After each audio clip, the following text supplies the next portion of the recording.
Hello, friends. Here's a magical shelf to keep all of your potions, lotions. And this is what it looked like before when I found it for a couple dollars at a garage sale. It's kind of cottagecore as it is, but the wood's really nice on it. But I mean, it's kind of like a some kind of oak look, and I thought, well, we could do a lot better for sure. So I had this, it's like a peel and stick shelf paper or wallpaper. And to tell you the truth, I wouldn't really even recommend this shelf paper because I did use it in my cupboards and it has totally come off. Like it's peeled up on the edges. So, um, I don't really want to link it necessarily. I mean, it works okay for this because I've painted all around it, but I traced it out and then I'm taking off the backing here. And this will kind of go right over that tile and hide that little mess.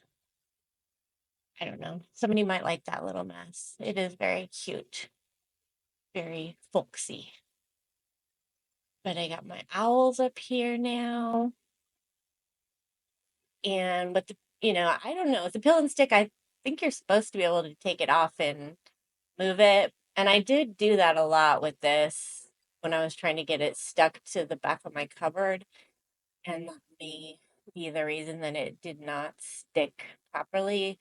But it seemed to me like I was told that, oh, you can move it and change it and it'll be fine. But maybe that's not necessarily the truth. So watching me struggle to get this on properly. And I think like fourth time is a charm, maybe. No, that doesn't look right. I think I'm gonna take that up again. My husband's out mowing the lawn right now. I don't know if that's coming across in the video audio or not. We live on a 1 acre plot and we've got a big old riding lawnmower that we got to get out. And in the springtime, it's just relentless. I mean, constant mowing with the rain. We live in North Texas and it does actually rain a lot in the spring. I don't know if it used to always rain a lot in the spring here, but it certainly has been a very rainy spring for us here this year. My flowers are very happy, so that's always nice.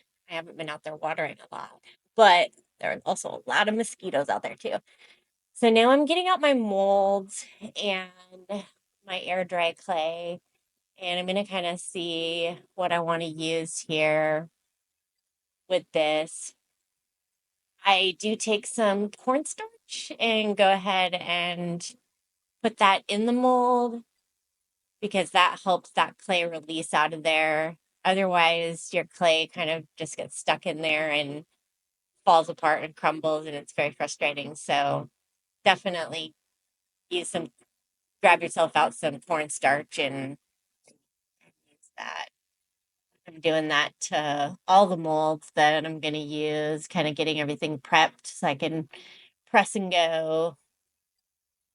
I did notice that I've been doing a lot of uh, molds lately, and man, I've been pressing down and probably do it for hours, because each one has to be pressed and pulled out of the mold, and man, the back of my neck is just really hurting. So don't be like me. Give yourself a break. I know it's hard because I get really excited about doing this, and I just like want to keep going and keep going. So I've taken sections of it and I'm just taking the edges off where I don't need it. And then I use the Eileen's tacky glue to glue it down so that it dries right on there and molds itself to the actual piece. Air dry clay does shrink quite a bit, so you do tend to end up having to add little pieces in there as it's drying so it doesn't look like it has cracks. You might want it to look like it has cracks. I don't know. You kind of have to wait and see how it looks in the end. But as for me, I want it to sort of look like one continuous piece going around there. And once it's dry, then I'll paint over it. The paint really helps harden it. I use chalk paint and get it a nice thick coating on there as my base coat.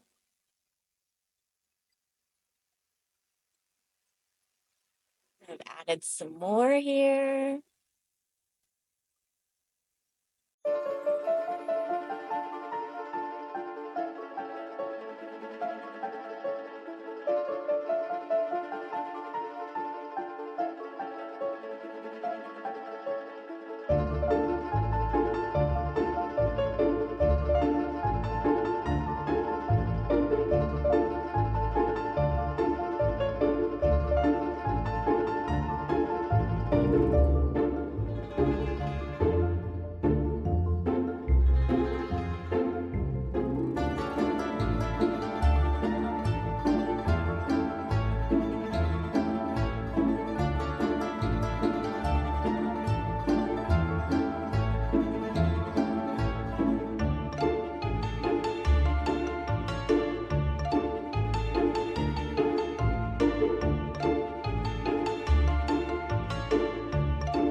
The gold that I'm using is called Rub and Buff, and it comes in a little tube and it's an oil-based paint. And you just saw me dry brushing that onto the detail to bring that out and leave the black.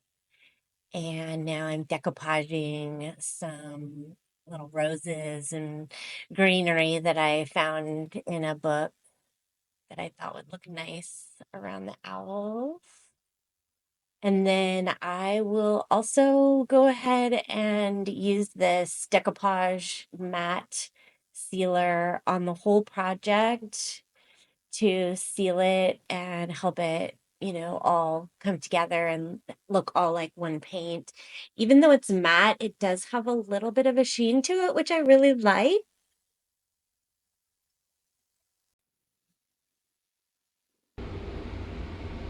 And here it is, all finished and done. I'll add some stencil to those bottom two drawers there. And I think it turned out really good. And some little white stripes. Give it a little Beetlejuice action. So please like and subscribe so that other people can find me and also see some of my ideas and help people save lots of other things from the landfill getting thrown away that are perfectly good items. Thanks for joining me, and I'll see you in the next one.